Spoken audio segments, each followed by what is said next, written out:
নমস্কার বন্ধুরা, আজকে আবার হাজির হয়েছি নতুন একটা রেসিপি নিয়ে। তৈরি করছি সাবুর খিচুড়ি।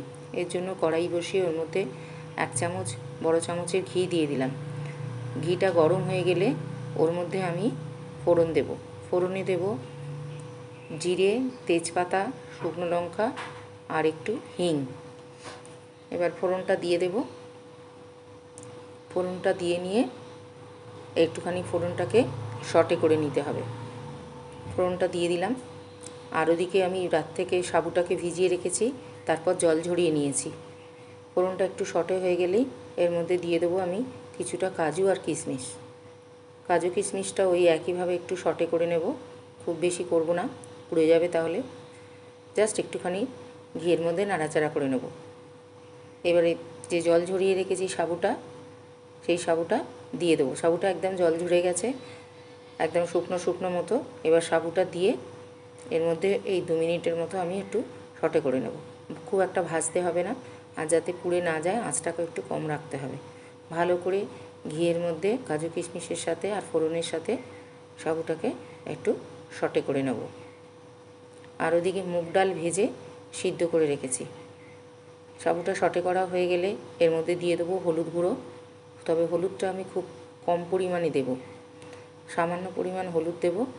আর লবণ আর মিষ্টি তো দিতেই হবে, আর কোনো মশলা আমি এতে যোগ করছি না।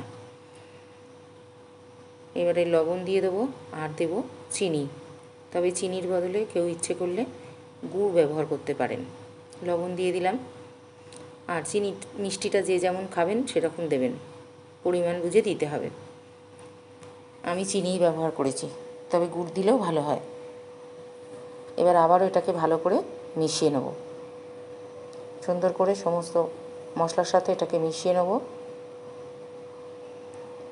আর ডালটা অবশ্যই সিদ্ধ করে নিলে ভালো হয়, কারণ সাবু ভিজিয়ে রেখেছিলাম, একদম নরম হয়ে গেছে।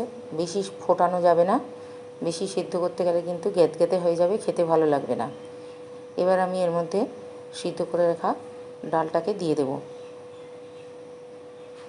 ডালটা দিয়ে দিলাম। দিয়ে এবার ডালটা দেওয়ার পর আবারও ভালো করে মিশিয়ে নিতে হবে। ভালো করে এটা মিশিয়ে নেব। আর ডাল সিদ্ধ করে যে জলটা আছে সেই জলটা অল্প করে দেব, খুব বেশি জল দেব না, কারণ 1 ফুট হলেই খিচুড়িটা রান্না হয়ে যাবে। এবার ডালের জলটা আমি দিয়ে দিলাম। এবার ভালো করে মিশিয়ে নেব। সাবুগুলো এইভাবে করলে একটু গোটা গোটা থাকে আর খেতেও ভালো লাগে। এটা ফুটে উঠলেই হয়ে যাবে সাবুর খিচুড়ি। তবে নামাবার আগে একটু ঘরে করা গোটা গরম মশলাকে গুঁড়ো করে রেখেছি ভেজে, সেই ঘরে করা গরম মশলা দিয়ে দেবো। আর দিয়ে দেবো 1 চামচ ঘি। গরম মশলাটা দিয়ে দিলাম আর দেবো 1 চামচ ঘি। ব্যাস হয়ে গেল সাবুর খিচুড়ি। এবার নামিয়ে নেব। ভালো লাগলে পাশে থাকবেন। সকলে ভালো থাকবেন, সুস্থ থাকবেন, আনন্দে থাকবেন। আজকের ভিডিওটা এখানেই শেষ করছি। নমস্কার।